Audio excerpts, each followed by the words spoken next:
In Consumer Corner, we'll take a look at trends and products creating a buzz here in China. On today's show, we'll discuss recent government efforts aimed at curbing public smoking. After 10 years of failed attempts from China's tobacco control movement, Shenzhen City recently announced a non-smoking referendum, which will soon spark some smoking hot controversy amongst the public. The draft ruled that lighting up in a non-smoking area is going to be punishable by fines from $3 up to $80. The Standing Committee of the National People's Congress in Shenzhen City decided to hold a legislative hearing in May to hear suggestions from citizens. Up to the 12th of April, people can apply to participate in those hearings.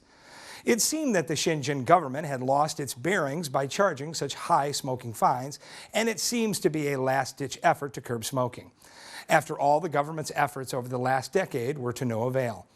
Dating back to 1998, the Shenzhen government announced its first smoking control policy, and surprisingly, no tickets have been written out to those badly behaved smokers during the last 10 years.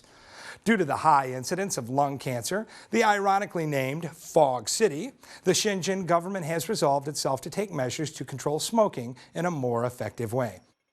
Obviously, the government believes that the $3 fines may not be harsh enough of a fine to deter many heavily addicted smokers, which may have directly caused the failure in the smoking control 10 years before. After careful consideration, the government submitted a revised draft which raised the fine from $3 to $80, and those who are habitual policy breakers would be fined from $80 to $480.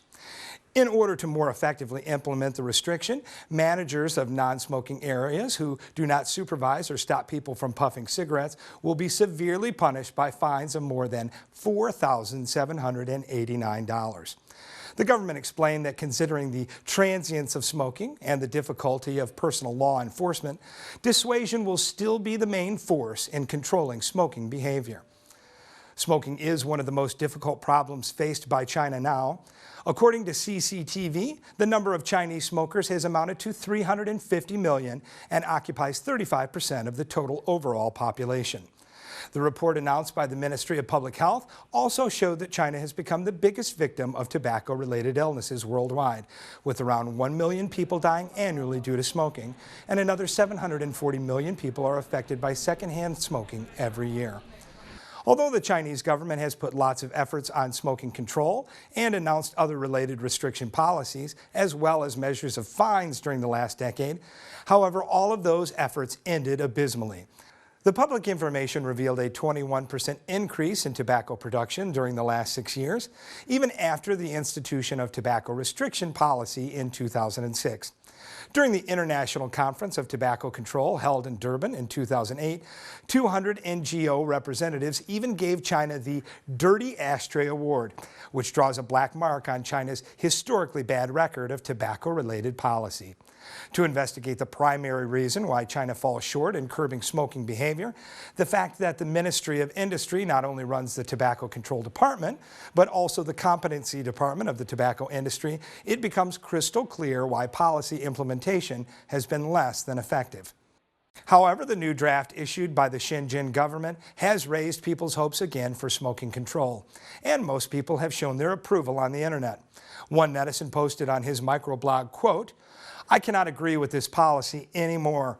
It's been such a headache for me to be a non-smoker in a public place. Those smokers are never concerned about others' health. Sometimes even children are forced to inhale their secondhand smoke, which is insufferable. It's time for those smokers to pay off their debts to society by paying such high fines. I believe the new policy can work."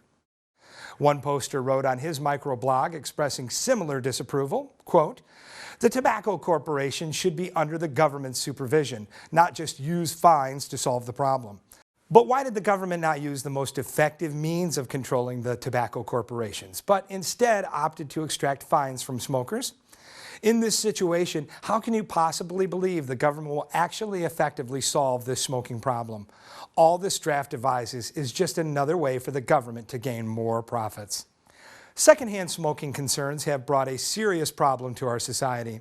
It's a big step for the government to express their determination to solve the problem. Hopefully, the new strict referendum will be approved and be more effective.